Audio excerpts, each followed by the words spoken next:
All right, guys, so I'm here to talk to you about a plethora of things today. A plethora means many, just in case your vocabulary is not up to snuff for college.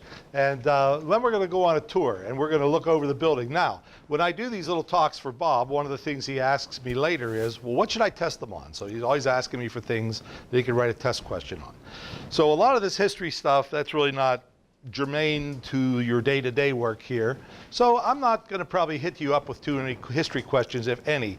But what I will do is I'll give Bob some questions about the facilities you're going to see. So we're going to walk through the building later and look at all the facilities, and we're going to explain what they do, and we have a lot of them here. We're even going to go up to the roof for a brief moment. That'll take a few elevator rides, maybe 3 of them, to get everybody up on the top. And then when everybody gets up there, I'll explain what's going on. So that'll take a moment or two to go through that part of it.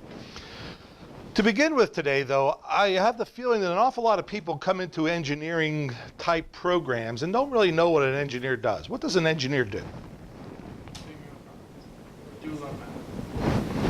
Okay, well, Frank, I appreciate your enthusiasm, and you're mostly on topic with that, but a physicist might do the same sorts of things, right? Or any other kind of scientist. Well, that's necessary to do your craft, yes. They're all good answers. They're not exactly what I'm looking for, and you probably won't come up with the one I'm looking for, but does anybody else have a thought? Design and create ways to fix problems. Oh, very good. To fix problems. Engineers are problem-oriented, all right? Now, this seems silly, but let's take a look at what a scientist, for example, take a physicist. If you look at the types of courses that physicists and engineers take, they're very, very similar. And they're trained in many ways exactly the same, but their goals for what they're going to do with their training is a little bit different. If I'm a scientist, I'm interested in what? The search for fundamental truth. And it doesn't matter how long it takes or how much money is spent on it. We're going to investigate this until we figure out what's going on. The mysteries of the universe, how atoms work, why people get sick, okay? These sorts of things. An engineer has many of the same tools and many of the same skills, but uses them in an entirely different way. Usually they're to solve a particular problem. It's a very focused thing in which I have constraints. Constraints of budget, constraints of time, constraints of resources. Whereas a scientific problem can be open-ended and last a long time. In engineering, it's usually we're going to build a bridge to span this valley, and we need it done by next summer, and it has to cost around $20 million or whatever.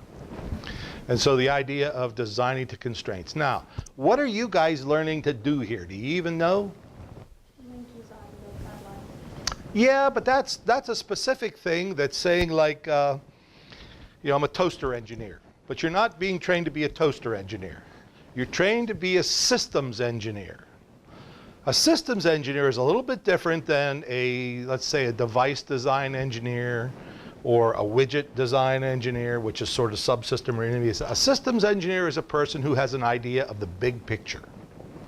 Okay, a satellite is an idea of a system, and you get to see that entire system. Okay, its beginning, its design phase, all the way through its implementation. And there are not many schools that train people to be systems engineers, believe it or not. So you have a unique opportunity here to get a training in a specific area that'll make you valuable. Okay? Not to say you're not going to learn about devices and circuits and all these things, but that's not the end game. We're not just building circuits. We're not just building satellites. We're building systems engineers. And systems engineers can go in and look at the big picture of the problem and break it down into the small things. And then from those small things, we develop out the needs, and then we can go further down the ladder to what we have to build, and then start from the ground up and build it. But somebody first has to analyze the big picture, the mission, look at what it is we're going to do, okay? So that's a little bit about systems engineering, which I think we may talk about again further on in either this term or the next one, I forget, but I do a systems engineering day. But I always feel it's valuable, particularly when you're starting off in a career, which you are. You guys are on the threshold of becoming professional people now. That's what you'll be when you're going to be a professional when you get out of here. And it's good to know what the goals are. What am I going to be, Dad? You know, when I grow up, what's going to happen here? You know, so you're being kind of told now what it is you're working towards. Give you a little bit of a flavor. So, as I said the other day, it's very useful to know where we've been because it helps us see where we're going. So I did this for a conference I had here a few years back, and it was to explain to these guys that came to see us exactly what is going on here at the Space Science Center, and even more importantly, where it came from, okay? And it came from very humble beginnings here. Doc originally started off in a broom closet. And then his next home on campus was this falling down shack that was across the campus. It was like a one-bedroom apartment above a one-car garage, and literally the porch on it was so bad, it was rotted through, that we had to put down, or he had to put down pieces of a packing crate so people didn't fall through the porch when they were walking on the door. And this was the first load of equipment he had to do his work, okay? Not very much. And this was his first antenna. This is an old Nike Hercules missile tracking antenna system. And I built all the electronics to go with the receiver portion of this, okay? And he and I became friends. We met, and I began working on this program for him. Here we are down in the cafeteria at Green Bank, NRAO in West Virginia. That's where we held one of our first meetings down there. And I had a mustache back in those days, and a little more hair. This was his third home. It was right beside the old one. They tore the old one down. It sat at the end of this driveway. It's gone. I mean, they moved the sign over there, and they gave him a new home. And here's looking at the back of it before they tore the old one down, and the back of the new one. And here was the control room in the second real home of the Space Science Center, the third building. Then we moved up to, I say we because at this time I joined the faculty here. I was the second guy hired by Doc. Mike Combs was the first. And they gave him 3 graduate duplexes, and they're up here where they have the new student center. They tore all those down and moved us out. There's Bob and I was drinking a little more beer in those days, and there's Bob hanging behind me. Looks like he was too. And this is one of the first big pieces of capital equipment. Bob and I were involved in the donation of this big antenna positioner to Moorhead so that we could build an antenna range. Then we moved into the 5th home of this, and that was Regents Hall, and it was right across the parking lot here, and they gave us the whole dorm. And when I moved here, I brought 15 tractor trailer loads of equipment and supplies from my little business in Maryland, and I filled the building up pretty much. And they couldn't wait for us to get out of it. The minute we were out of it, when this place was ready, they said, "How long is it going to take you to move?" Well, it was like May 1st. Well, we'll be done by May 14th. Okay. And they had a crane waiting there with a demolition ball, and they came in, and we got our stuff out, and they started knocking it down right away.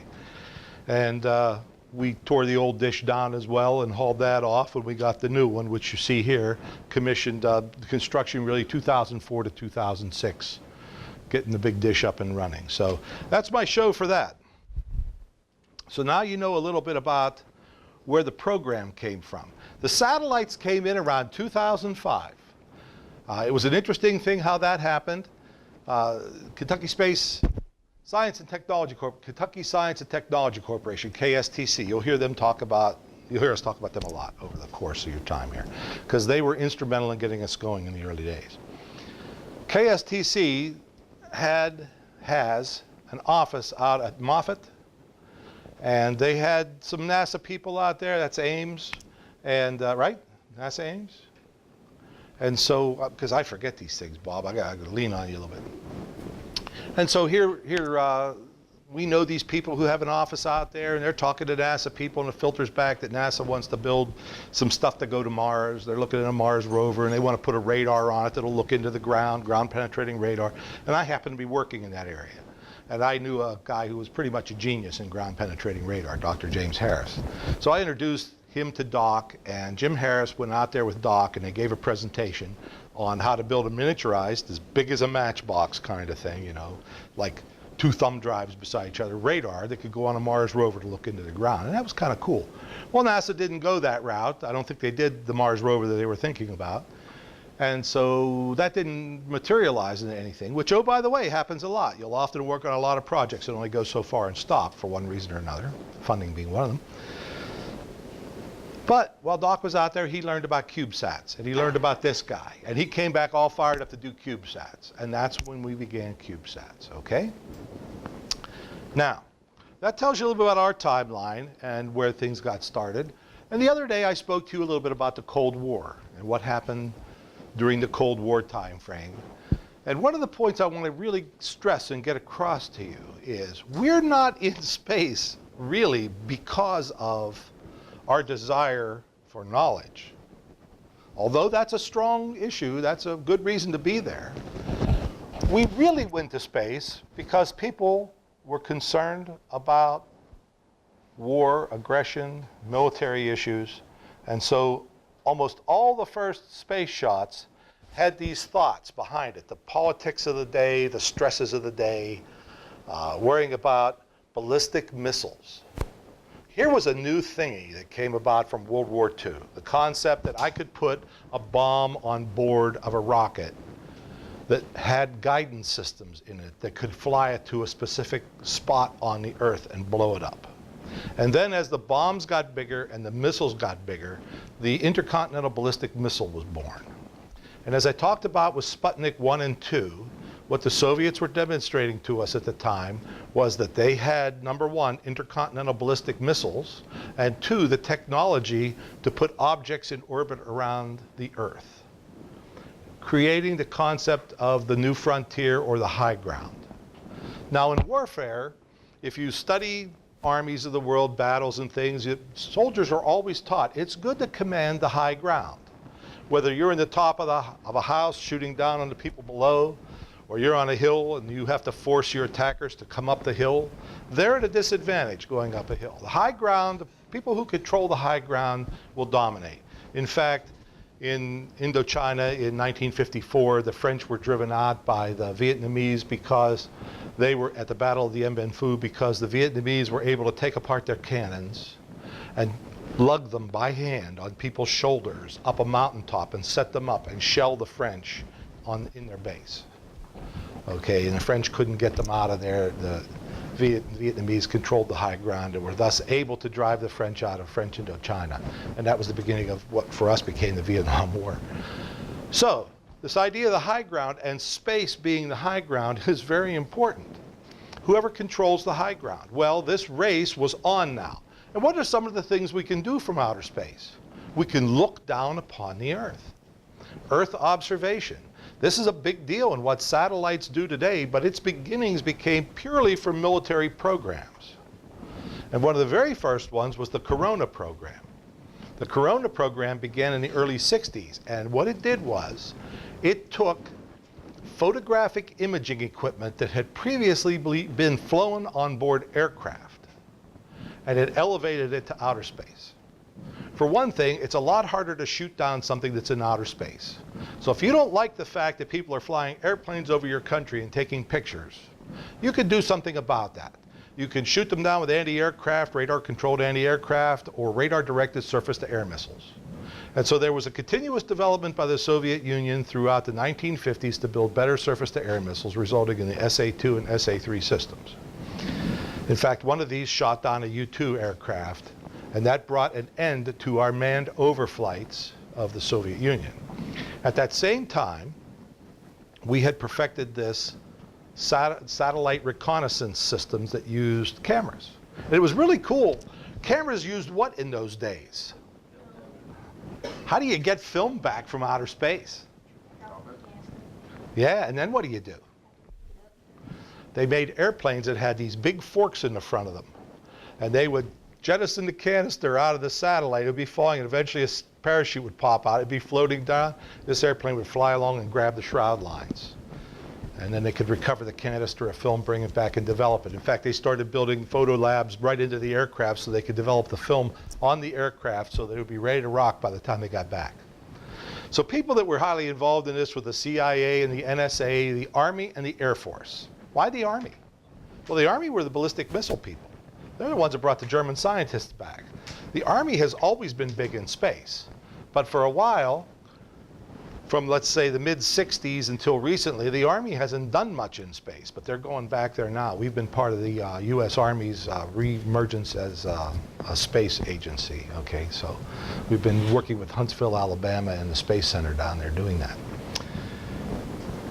So we've set the stage now for these things. The Corona satellite that went over, one of the very first ones was called Discoverer. Now, I remember Discoverer as a kid. Discoverer was a photographic satellite, but we didn't know at the time that its real purpose was as a spy satellite. They wanted to know where the missile launching bases were in Russia. what they were doing on their missile ranges, where they had built their radars. All these things were really important to people at the time. This business of ICBMs was a big one. We needed to know everything we could, but as I mentioned the other day, the Soviet Union was a closed shop. You couldn't get in there. You couldn't go in and roam around and take pictures or ask people questions or anything. Everything was denied to us from their borders inward. So we had to use these national technical means, which is the phrase that they apply for this. And this applies not just to pictures, but actually to electronic signals as well. And this is where I spent part of my career. The idea of gathering intelligence by electronics means is called ELINT, electronics intelligence. And that's a very important thing that we do. One of the reasons I'm here talking today is because you don't normally get a guy like me stand up in front of a class full of undergraduates and tell them about these things, okay? But there's a whole world out there that you won't get any exposure to, but it exists, and it's really cool. A lot of fun stuff goes on there. I mean, challenging things. Even if you don't like the concept of working for the government or the military, remember, that's where a lot of the budgets are, and that's where a lot of the needs exist to really develop high tech and apply it. So you can do some very challenging and very interesting work there, and I just want to mention that to you. And if anybody wants to know any more at any time about a career, come and see me, and I'll talk to you about some of the things that you need to do as an individual to prepare yourself for this sort of career. But back to the Corona satellites. When we talk about security clearances, which I used to have one, there's confidential, which is everybody gets, and there's secret and top secret. Then there's top secret SCI, sensitive compartmented information. That means not everybody can have access to it. Just because you have a security clearance doesn't mean you get to see things. You have to have a need to know. That's the phrase. If you don't need to know, nobody tells you. I had things I worked on that I didn't tell my boss. He was not cleared. He could not know what I was working on. There are things that even the president has to request information on. He's not automatically given because of the need to know issue. The idea of controlling access to information controls leaks, controls who learns about it. Above SCI, then, there are specialty clearance things, and one of them became TK, talent keyhole. And that's a very interesting little phrase. If you had a talent clearance, that meant that you were able to see photographic information that had been gathered from aircraft. Keyhole was the name given to satellite reconnaissance systems. So talent keyhole was photographic satellite reconnaissance systems. And what this meant was you got to see the raw product that came out of those satellites. And that was very highly controlled. At my level, at a secret, I worked on all kinds of cool stuff, but I didn't need to see where it came from. It wasn't important, so I didn't know about any of this spy stuff. All I got was the technical information to work on. But these guys at these upper levels, they get to work on all sorts of cool things. I brought a document today to show you. Really is 1 o'clock? Good, we're doing fine. This is a recently declassified document. And as you'll see, it originally was classified at the secret level, and it covers U.S. Navy National Reconnaissance Office programs for electronic intelligence satellites, the period of 1958 to 1977. And here was the release date last year. An awful lot of things are buried in files and people don't get to know about them. In World War II, they developed radar, and they used radar. In fact, here's one of the interesting comments, and it was given by an atomic scientist. People were talking to him about how great the atom bomb was and how it won the war. He said, oh no, the atom bomb ended the war, but radar won the war. Radar was an entirely new technology. It allowed people to see things and find targets, find the enemy in all weather conditions, day or night, to do things at long range. Ships could shoot at each other beyond visual sight range, all this stuff, and it came out of World War II. And it's interesting to note that at the time that program began, it was new stuff. Nobody knew anything about it, but yet it brought together scientists, businessmen, and engineers for the very first time to work together, as engineers do, with limited resources, time, money, to develop a major weapon system, radar, in a very expeditious manner. MIT was chosen, and the radiation laboratory was where it was done. And all these scientists and engineers worked together to make radar come to fruition. They did this early in the 40s, 1941, 1942. Then a lot of them left. with all these new skills, this new training, these new organizational methods. Before this, nobody had ever done anything like this. Nobody had ever taken a big group of people, like herding cats. This big group of scientists and engineers never worked together, and through businessmen. And businessmen, why businessmen? Because businessmen understood schedules and understood money and could get things done in an expeditious manner. Okay, that's what businessmen try to do. They're trying to make a profit. So these guys all got cross-trained, essentially, in all these different disciplines, which is important to remember for your own career. And then they did this fantastic job on radar, got it into production, got it out in the field, and they moved on. Guess what they moved on to? Oh, this little thing called the Manhattan Project. Who knows what that is? The atom bomb project. All the atom bomb engineers and scientists basically came off of the radar program, something people don't know. So an awful lot of radar was classified. 50 years. The war ended in 1945. There were things that I didn't know about World War II, and believe me, I'd studied it. I'd read a lot of stuff about World War II. But in 1995, the government automatically declassified a lot of the radar information from World War II and put it out there. And boy, people started writing books and things popped up. And I read some of these books and I was astonished at what I read in them. I read, for example, the General Patton in his dash across France. At the end of World War II, after we landed at D-Day, Patton was a very powerful general, very good organizer, and he had the Third Army, okay, an armored army, and they were driving across France, and the Germans were scared to death of him. Patton would not move his powerful army forward until his radars were set up, because those radars controlled anti-aircraft gun, and the Germans had very good ground attack aircraft, and Patton didn't want his army getting chewed up by the German airplanes. So he made sure his radars and anti-aircraft guns were set up before he moved the army. And that way, if the Germans came in low over the treetops trying to attack his troops, they could be shot down. That's just one little interesting story about radar that was declassified to give you an idea of how this stuff works. So here we are, we're looking at a document that's been declassified, but yet it really isn't declassified. It's heavily redacted. When you go through this, I went through some of it and read it to see a little bit, and I can read between the lines, actually. I know enough about the topic that I can fill in some of the words, but I found it interesting. Even something from that had its beginnings in the early 50s and was launched in 1960 and had an operational lifetime of a few years, even something way back then is still heavily redacted. The information is considered classified in 2012. And I'm not just talking a little bit. I mean, you go through this, there's stuff everywhere.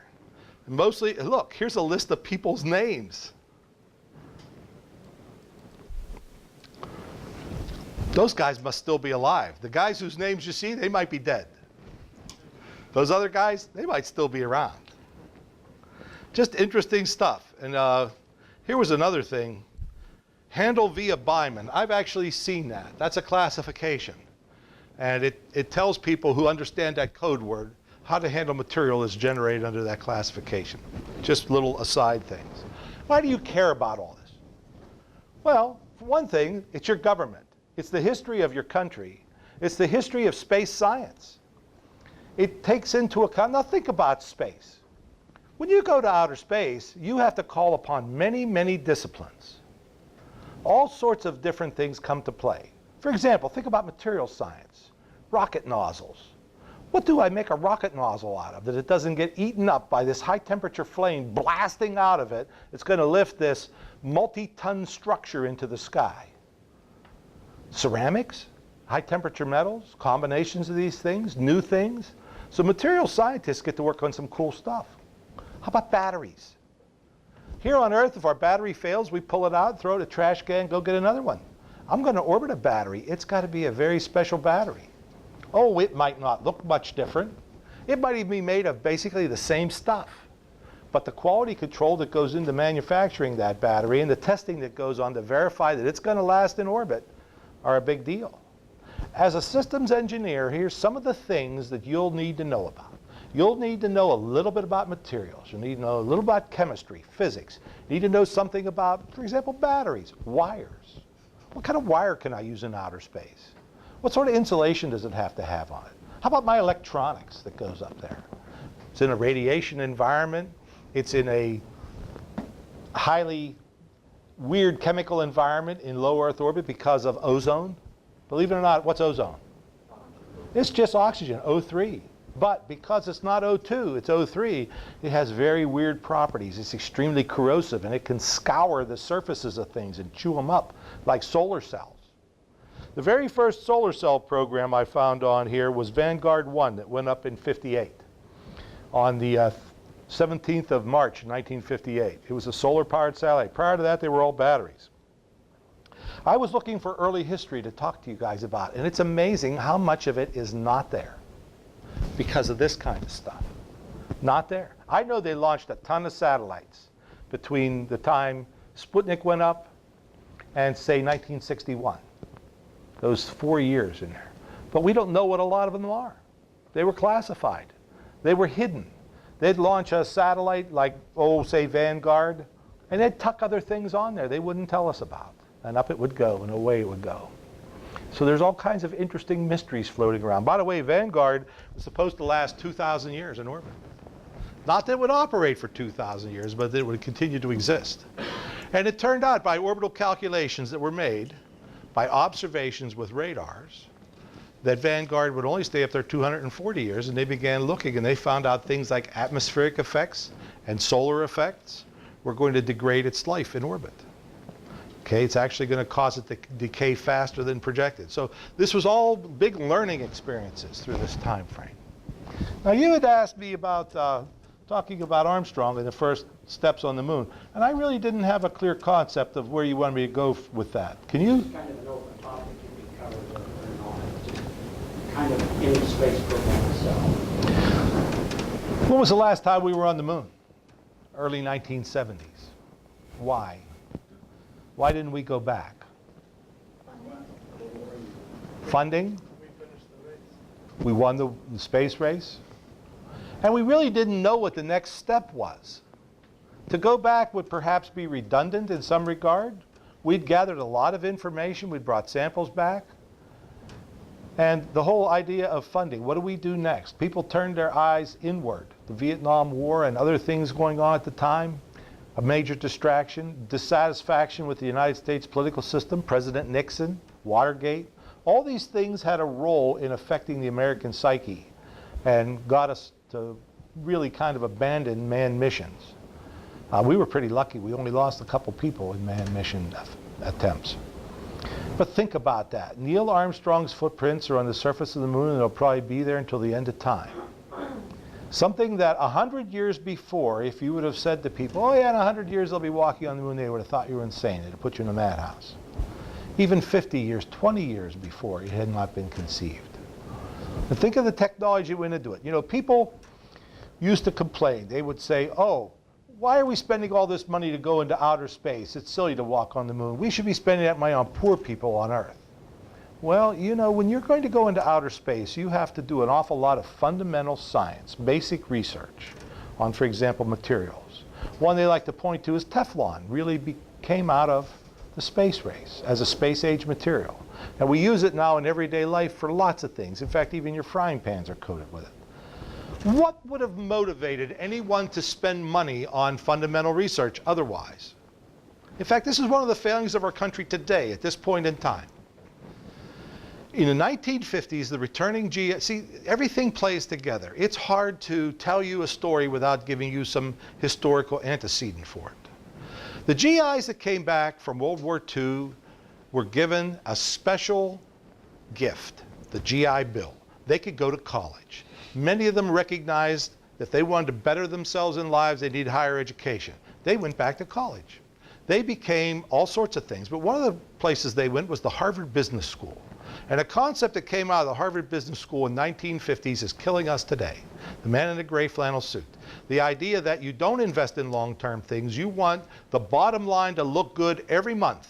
You don't want to lose money on things. Now, in the 1930s, General Electric would take a scientist that they thought was a promising guy, and they'd give him a lab, and they'd give him a budget, and they'd say, oh, go in there and invent something. Go tinker. Figure something out. They'd find a guy who was maybe interested in plastics or interested in who knows what, battery chemistry, something, light bulb filaments. And this guy would go in there and he'd work and he'd be funded every month, and it didn't matter if he was losing money or turn it around the other way, not making money every month. That whole concept of how business was done radically began to change in the 50s. And that mindset, gee, we're not going to do anything at all if it doesn't pay off right away, began to permeate American business. And it really began to take hold in the 1970s and 80s. And that's another reason why it became a tough sell to go to space, because it didn't pay off in something tangible immediately. But all that research we did, all that fundamental work that people invested their lives in, these things that they studied, it's still paying dividends today. That's a real intangible. How integrated circuits, where did the IC come from? Wow, it came from this, Intel, no, bull. It came from the Minuteman missile system. The Minuteman missile system was a ballistic missile system, an ICBM, using solid fuel rockets. It was developed in the 50s and fielded in the 60s. And in fact, we still use them now. We're going to get boosted on a Minuteman. And the guidance computer of it was a digital computer, had to be shrunk down. So they took technologies for making transistors and said we could make whole circuits instead of just transistors. And Texas Instruments made the very first ones in the late 50s. They were called solid circuits. And they were just stupid little JK flip-flops and AND gates. But the fact that they took something as big as my hand, a printed circuit card full of transistors, and they reduced it to something the size of my little fingernail was a big deal when it was going in a rocket nose cone. And that took a lot of money to do that, to figure that out, particularly in materials science and processing. Not so much in the electronics end. We knew the circuits, but how to actually make the chips, that was the tough part. So there's an idea where, there's a concept or a concrete example of where basic research paid off today. Your cell phone would not exist, your iPhone, if not for that work done in 1958. Oh, eventually something like that may have come along, but these governmental needs, these military needs pushed this. Companies today do not do basic research. It's a failing of our society and a failing of our system that we don't see the value in it. It was through these basic research programs that were done and these initial military programs and space programs that a lot of things that we enjoy and use today came about. When big companies want to innovate, you know what they do? They go out and buy a little company. And you know what happens then? About half the time they kill it, because the little company cannot exist within the culture of the big company. Little companies are quick-moving, innovative. They don't have to go through a lot of layers of bureaucracy. If Joe wants some parts from Radio Shack, he goes out and buys them and hands the secretary the receipt and gets his money back. Oh, man, you can't do that in big company. Oh, that wasn't ordered. We didn't use a preferred vendor, and how do we do the quality control, and blah, blah, blah. There are rules why it doesn't happen that way. And rules are good. Rules are important, but rules can stymie creativity. One of the things I was just talking about to my senior design class was in management of engineering research and development projects. Okay, I'm going to manage the building of a road. Well, I know a lot about how roads are built, say, and that's not so hard. It takes so long to do this, it's long to do that. How do you manage creativity? How do you forecast it? How do you predict when this group of people is going to figure out how to do something? Very, very, very difficult to deal with this sort of thing. Big companies have difficulty with that. I worked in both a large company environment at Westinghouse Defense, which became Northrop Grumman. It was bought by Northrop Grumman. And I had my own little company. And I worked with lots of little companies and medium companies in between that, and big companies. And I got an opportunity to observe firsthand these sorts of issues, how this stuff works. Bob brings up a good point. Big companies are not responsive in this regard. And they've trained themselves. They didn't start out that way. But they trained themselves out of this idea for research, for innovation, for development of new things. It takes time to figure stuff out. It just doesn't fall out of the sky. Somebody's got to invest money in it. So remember that as you go through your career and you see things occurring around you. It might give you some insight as to why things are the way they are. What do you learn in college? What do you learn as an engineering student in college? To learn how to think. And really, you learn how to use tools as well. You learn how to take the things that you were shown, a calculus book, a physics, look things up, figure out how to do them, do research, etc. Go on. It's really a highly involved thing. And it leads me to another topic. Most fundamental things have already been patented. In fact, the patent office, I think it was 1888, said we might as well close the patent office. There'll be no new discoveries. Everything's been discovered. How silly. 1888. How short-sighted. But it's true. An awful lot of fundamental things have already been figured out and patented. Does that stop the patenting process? By no means. There were tons of things being patented, but what are they? Well, I like to use this term synergy. Synergy is really when multiple things come together. It's like the A-team said, you know, I love when a plan comes together. It's when multiple things come together at the right place, at the right time, with the right people, with the right problem to solve, and they can pull these things. Most new inventions are really combinations of old things. A little from here, a little from there, a pinch of this, a dash of that, and a new application.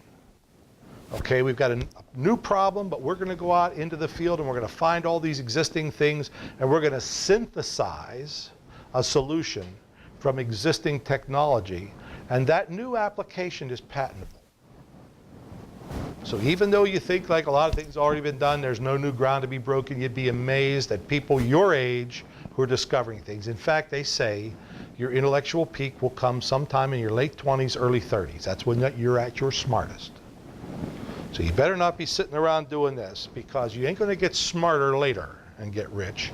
It's going to come from that sort of time frame. The computer industry is a wonderful example of that. You guys know the history of the IBM PC? A couple of guys are observing what's going on with this microcomputer revolution. Okay, the microprocessor, particularly the 6800 and 6502 chips, basically the same thing, led to the Apple. 6502 was the basis of the Apple computer. These guys at IBM are working to say, oh boy, there's lots of powerful chips out there now. We could make these computers for household use and sell them. And they go to their upper management at IBM and they say, we'd like to build these here, and we think it's a good thing. We've got to figure it out. We have prototypes. Everything's working. And IBM goes, yeah, not much of a market for that sort of thing at home. What do people want a computer at home for anyway? If you want to do it, fine, but you have to go off and create your own division, and we're going to run it separately. And that way, if you really step in a pile of poop, then we can just cut you loose. You're not part of the main business line here. What a mistake that was. IBM bet all their money at that time in large mainframes and even, you know, mini computers for office applications. The PC came in and swept all that away. Just swept it away. That stuff's gone. I know a guy who literally almost starved because he was a big mainframe computer and hadn't retrained himself. He used to sleep on my living room couch until we figured out something for him to do. So what's the lesson in that? Keep up with modern technology. What's another thing we learned from that? The unresponsiveness of big business to new ideas outside of their mindset or their purview. Okay? Interesting, interesting stuff. Yet it was IBM that adopted a new technology back in the 1950s that gave it ascendancy over all other. One of the things that came out of the radar project at MIT was core memory. A little company came in called International Business Machines and licensed core memory. Core memory was the first random access RAM memory that existed. And they got the rights from MIT for that and controlled it. And there were lots of computer companies at the time, but they couldn't use core. And so IBM took off. So they even ignored their own example of new technology that could be harnessed and put to application. So I've talked about a lot of stuff today, but that's the life of a systems engineer, considering a lot of different things. Everything from the business end down to the mundane circuit, you know, which screw do I pick to hold the circuit board in place kind of thing. So there's an awful lot to it, but it's very rewarding, and very rewarding personally in job satisfaction. And it's also lucrative, which is a big incentive. After all, that's why you guys are here, isn't it? You want to get jobs, you want to do something, you want to earn a living. Correct? Am I not correct? And so from that basis, you want to choose something that will pay for your time. All right, let's go on a tour. Well, we have the luxury of standing in the sixth and what I hope to be the final home of the Space Science Center at Morehead State. A $17.5 million facility that was originally designed to have an incubator building beside it, a couple-story building that was, you know, several thousand square feet, so that we could start some little companies here and run them. And we'd also have some expansion room. Guess what came along and killed us? Hurricane Katrina. You say, why was that? Because after Hurricane Katrina, the price of building materials skyrocketed. There was great demand for things like old plywood, 2x4s, etc. And so the money that had been raised to build the building no longer would cover the cost of construction of the original building design. So we had to scale back a little bit. And it affected us in some other areas. And it's amazing, no matter how big you make a building, it's never going to be big enough. We are at capacity right now. And we did that in about 2 years. We're completely full up. And we're still growing, which is great, because thanks to people like you coming here and want to learn about this stuff. So along the way, different things that we got involved in to teach this. Remember, it began with radio astronomy and that old dish I showed you, then the new one on the hill. And that went into satellites. And then along the way to make satellites, you find out you need some other stuff.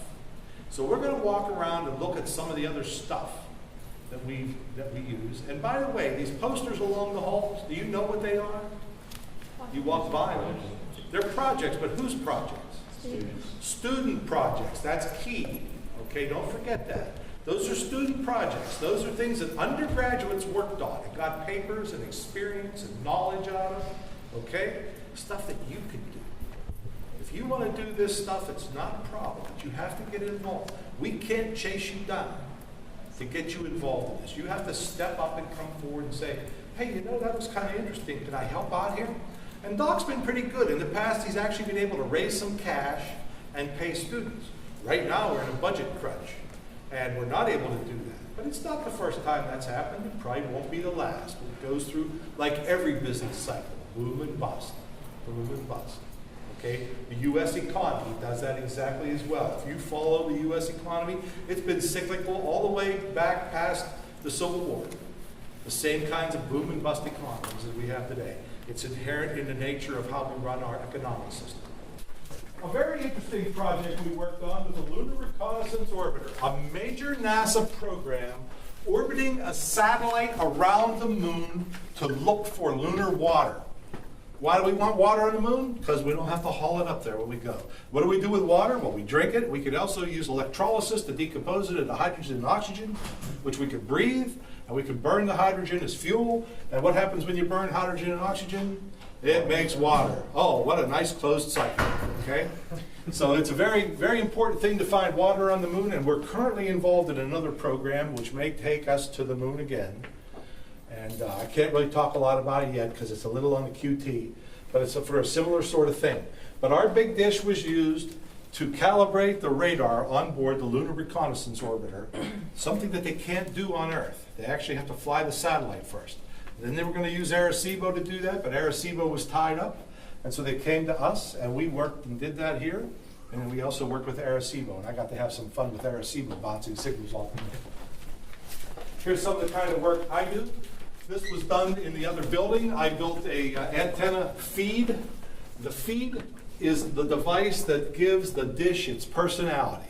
The big structure on the dish is just a mirror for electromagnetic waves. The real smarts are up here at what they call the focal point. And the focal point is held in place by these four legs called the quadrupod.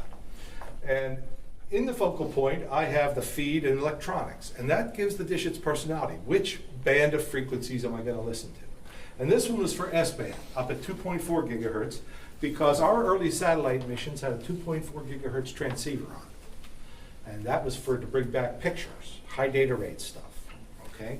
So we had to have a feed for our dish, and that's the kind of thing I do. By the way, this is Kentucky Sat 1. It had 3 antennas on it.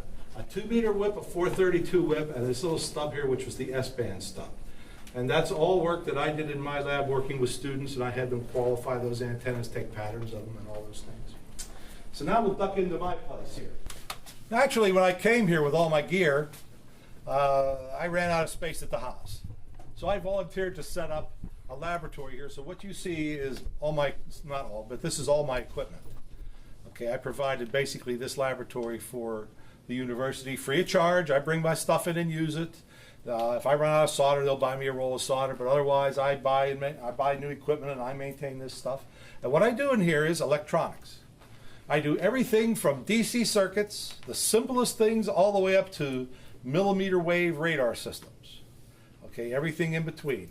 I do digital and analog, I do some microprocessor work, I do whatever I need to do in this, and it's a lot of fun. I get to tinker with a lot of different things. Right now I'm involved in building a new feed system for the dish. It's an entirely new design for us, and it'll allow us to have 2 operating frequencies on the dish at one time instead of just one. We'll have the main feed in the prime focus, like you saw that S-band thing out there, and around it we're going to have a ring of feeds that will allow us to communicate with satellites. That way we can do radio astronomy and at a moment's notice swing over and track a satellite, which is really a cool thing because a dish like that's $3.5 million and takes years to build. It's also expensive to maintain. And so we're not going to get a second one, so we want to get as much leverage as we can out of the first one. Okay? So what you see around you are basic instruments for measurement, oscilloscopes, signal generators, various types of voltmeters for measuring, power supplies, pulse generators, spectrum analyzers. All these things have individual usage. And let me just make a comment. Why don't you see this stuff at a lot? Like if you went to UK, you wouldn't see this. They don't have this much stuff total, I think, in all their departments for electronics. Why? Costs a bundle. If I want to start a computer lab, I could go out and get a $10,000 grant. I could buy 20 high-end workstations, put them on tables, and voila, I have a computer lab. $10,000 doesn't buy a quarter of one of my instruments. Okay? Now, I bought a lot of this stuff used and fixed it. That's why Bob says I'm good at buying and selling. I'll buy 3 of something, fix them up, sell one, pay for the other 2, and keep the other 2. That's how I bootstrapped my way up into having a nice little company. And along the way, I got to do a lot of really cool stuff. So we don't have the time today, but if you come back sometime, I'll show you some of the things I've done. Let's walk through the machine shop. So when the building was designed, I had a hand in the design of the building. I got to pick how big a lab I wanted, and I also chose to put the machine shop right beside my workshop. That way I could come in here and work on things if I wanted to. And the anechoic chamber is right across the hall. So I don't really have to go too far in my daily work here. I can circulate among those 3 rooms. That's why I don't really know what's out on the campus. I never go anywhere. But in here we cut metal. That's primarily what we do. We build things. So in order to do that, we have the tools that will allow us to shape metal. We have a shear there. We can cut sheet metal, drill press for drilling holes, and we have a beautiful thing called a computer numeric controlled milling machine. All right, a CNC mill. That thing will cut metal 3-dimensionally under control of a computer program.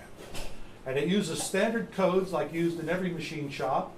And we also use SolidWorks for the design of the parts, and then we transition it to the program that machine runs. So that's a very handy thing to have. We also have band saws of various types and a big metal lathe, which is standing behind you ladies there. And lots of little hand tools and things that we can make stuff with. At the time that we put together the budget for this, I went out and got costs for all these tools. And I had a computer-controlled lathe in there as well. It took 2 years to get that money. In that time frame, the costs of everything had gone up, and I couldn't afford a computer-controlled lathe anymore. I had to have a manual one. Primarily, the cost of the CNC mill had gone up. And so this is an example of how things change, why budgets affect you, and so on, and why you need to be aware of those kinds of things.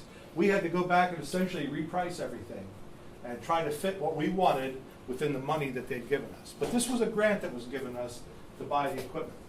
So now you have an idea what goes on in here.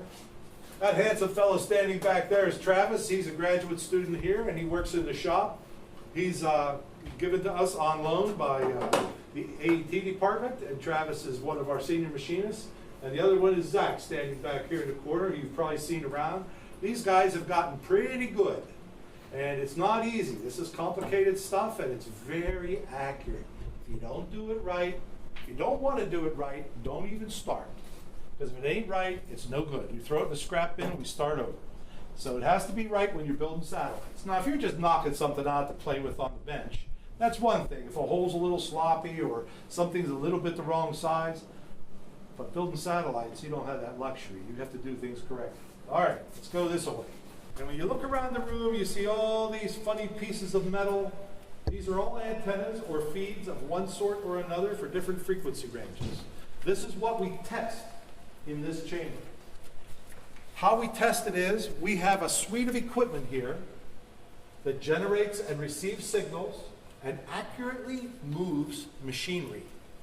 Because we move the antennas and test the signals coming out of them so that we get a 2D and 3D representation of how the antenna fills space with electromagnetic waves.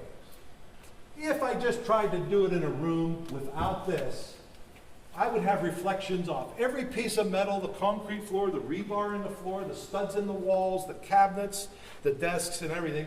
It would screw up my measurements. I wouldn't be able to get an accurate representation of what the antenna was doing. So instead, I take it into this room. Now, I could potentially go outside and put the antennas up on great big towers so that there was nothing around them. And then I'd have to somehow move one of them on the top of this big tower. Well, I could do that, but it's tough. And then I'd have to bring those signals down and back to my instrumentation. When I wanted to work or adjust something, I'd have to get up on this big tower somewhere. Boy, that's really inconvenient. What happens if it rains or it's wintertime? So what this allows us to do is to simulate free space inside a building. And we're just going to walk by and look in there, but what you're going to see in there is like that blue material on the top of that shelf. Those are anechoic cones.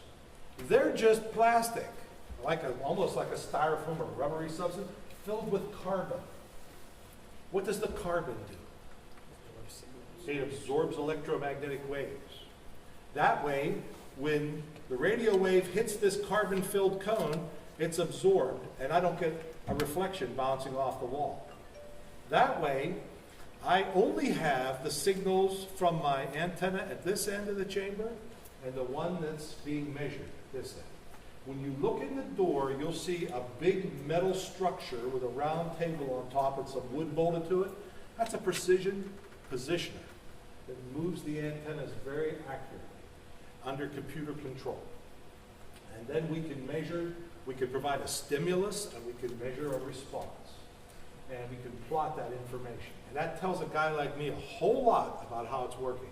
In fact, when we just built Kentucky Sat-1's second set of antenna blades for the flight model, we tested it in a chamber to make sure it was doing exactly what it should, okay? And these chambers have quite a history. A 2x2 square of this material is about $200, or at least it was back in the 90s. It might even be more now. Think how many square feet are in this big box. That's a lot of money. A chamber like this would cost $100,000, $150,000 just to construct, let alone the instrumentation and all the little widgets that go with it. Because, you know, we use all this stuff with it, and each one has to be purchased or made, and it's expensive stuff. One of these horn antennas like this doesn't look like much, but you know, you're talking about $600, $800, something. Oh yeah. I have antennas that I can hold in my hand that were tens of thousands of dollars. They look like the simplest thing, but remember, in simplicity there's elegance. It looks simple, but the methods by which it works are complicated. And this is truly a world of that sort of thing. I just wanted to say, I don't know if you heard me there, but that chamber is probably the only one of its kind in Kentucky. Okay, so that's kind of cool. We're standing in the high bay. We call this the clean room area because we have a clean room in here. This is a controlled access space where the air coming in here is filtered. So that allows us to work on circuits and structures that are going to go into space and not get them dirty. We want to try to avoid early failures, and it turns out things like salt from your fingers or dirt or grease or other things, dust getting into the wrong place. Imagine dust on a camera lens in outer space. You get dust on your glasses here on Earth, you can clean them off. It's a little harder to clean off a camera lens in outer space. Anything that's photo reconnaissance or optics has to be ultra clean. And they take their clean rooms very seriously. Okay? We have areas that the students sit at and work. This is where an awful lot of our student workers are. Will's one of them, Jennifer's another. We have 2 high school students here working with us as well. We're going to take a quick loop around. We'll go this way. Naturally, you have to design your satellite to survive the launch into space. Flying a rocket is no day at the beach. Okay, a lot of G-forces, an awful lot of vibration, a lot of stresses on any kind of mechanical structure. So in order to ensure that your satellite is just not going to fly to pieces while it's sitting on this rocket being blasted up into space, we qualified by shaking it on this platform. Oh, here's what's interesting about it.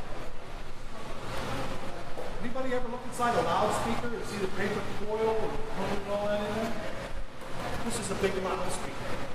This actually moves just like a loudspeaker does. Only it's a whopping big loudspeaker. It is driven by an amplifier capable of thousands of watts under computer control so that it can provide exactly the same type of vibrational profile that the satellite would experience being launched on different platforms. It can simulate a Dnepr or a Falcon. Okay, we have a computer profile for the vibration over the time of the launch, and we can make the satellite endure exactly that profile. And that way we know our satellite will survive being launched on a particular spacecraft, bigger spacecraft. All right. The group assigned it here, which there's nothing sitting here, but it's coming like next month, is for a thing called a thermovac. A thermovac is a system which is a thermal vacuum system. It'll simulate the vacuum of space, and it'll also provide a higher thermal environment. It'll heat the satellite. Why do we do that? Because heat causes failures. If we want to get all the failures out of our satellite right away. So we heat it up, we pull a vacuum on it, we put it into this harsh environment. It doesn't get too hot. Hotter than midnight, but not even the boiling point of water, say 70 centigrade. If something's going to die, then it dies, and we can fix it. And that's another thing that has to be done. When you go to outer space, that vacuum sucks molecules out of your stuff. So if you have plastics in there, any kind of organic materials, long chain polymers, hydrocarbons of some kind, greases or oil, it comes out. And that's bad. It's bad because if you're riding up there with one of these photo recon satellites, a bunch of oil fumes comes out of your satellite and gets on the lens of the photo recon satellite. This is a lot of people. So they make sure that you run the thermovac and that you are not emitting these volatiles. All right? Now remember, this is good stuff to embed in your head. This is part of your program, okay? This is the screen room. This is for checking things out in a controlled electromagnetic environment. It's a laboratory room that won't let radio waves in or let them out. We haven't put the doors on and finished some construction. But it's really handy for checking for interference issues. Because that's another thing you have to be sure of, that your satellite will work properly in the presence of other electromagnetic signals. We're currently working on building one of these that will have 3 sets of coils, and it'll be 2 meters cubed. So it'll be a very large structure that'll sit in here. We priced one of those out. They're about $300,000. So for a couple $1,000 in materials, we're building one of our own, which will be kind of cool. It'll be something, once we're done with the vacuum chamber, the big Helmholtz coil, we'll be able to do all the qualification testing on our satellite. Okay, we'll be a one-stop shop. We won't have to go out anywhere to do it. It's really a nice thing. We have a group of students from Italy, University of Rome. They're from the Gauss Center. And they're working on Unisat 5, which will be launched from Russia, hopefully in November. And it's a large structure. It's actually a microsat. And it will hold launchers for CubeSats in it, as well as other experiments. Be covered in solar cells. And you're seeing the frame here, and they're doing a trial fit for a FOD, a femtosat orbital deployer, in there now. That's something that Zach and Travis have been working on for quite a while. And it's finally coming sort of to a point. Okay? Good question. Glad you asked. All right? Shall we go to the second floor? Listen, I'm starting to note a look of stress on some folks' faces here. How about if we finish this Tuesday? I'll grab you first thing in Bob's class in the face. Is that possible, you think? Is that better? All right. Let you off the hook today. Well, once again, it was good talking to you. I'll let you go. And we'll see you on Tuesday. All right? All right.